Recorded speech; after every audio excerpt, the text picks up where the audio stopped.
Cinderella, written by Eddie Evans, illustrated by Faith United. Focus question: how does Cinderella find happiness?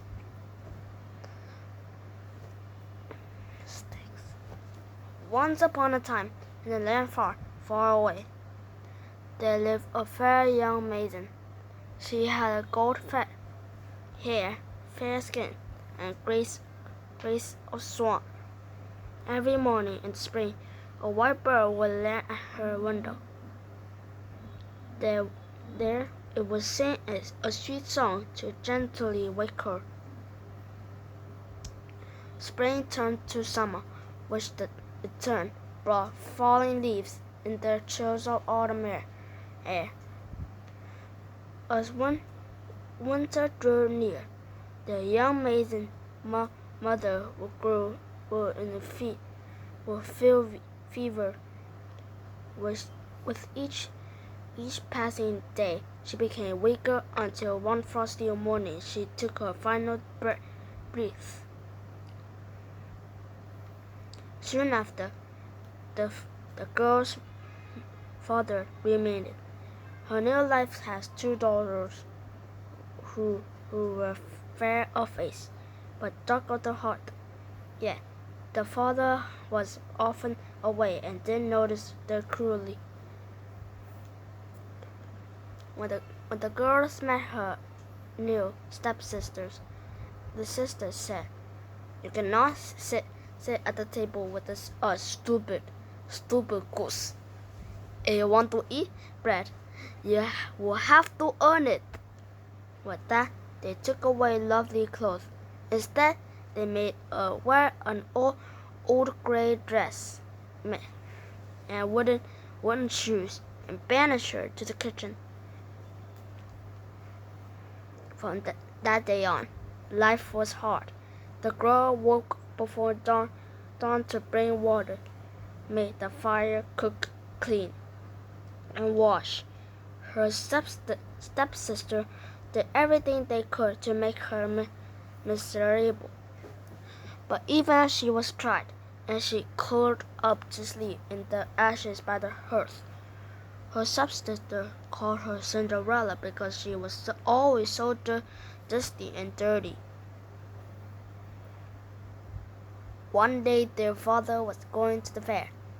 He asked his daughters what they would like him to buy. "A beautiful scroll," said the eldest stepsister. "A lovely ring," added the other. "Please, I want nothing more than the first twig that brushed you on your way home," said Cinderella. Cinderella father brought dress and jewels for the stepsisters.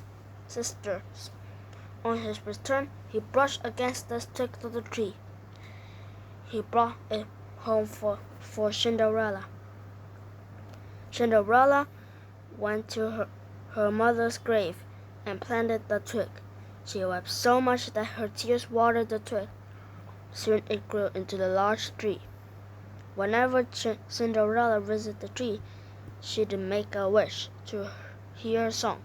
The white bird would appear and sing to her.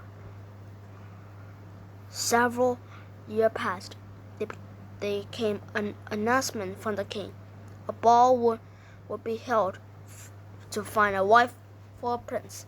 Every maiden in the land was invited. The stepsister made the Cinderella hold them dressed and combed their hair.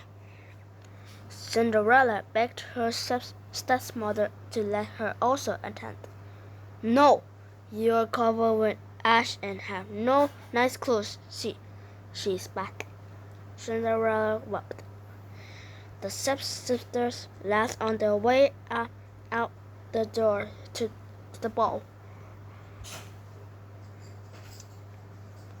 Cinderella ran to her mother's grave. She sat down under the tree and cried out, "Shake and squiver, little tree, throw out golds and silver down to me."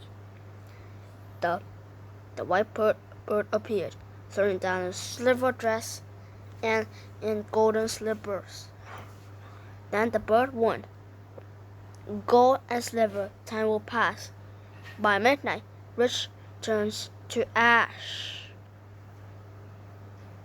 The Cinderella dressed and ran to the ball. She was so clean and beautiful that even her stepsister did not recognize her. At the ball, the prince danced with her every maiden. When Cinderella appeared, he was taken with her beauty. You will be my only dance partner from now on, he declared. When the clock struck midnight, Cinderella fled. For she knew the magic would end then. In her hurry, she lost one golden slipper. With slipper in hand, the prince searched for his dance partner all the next day. He had every maiden to try it on.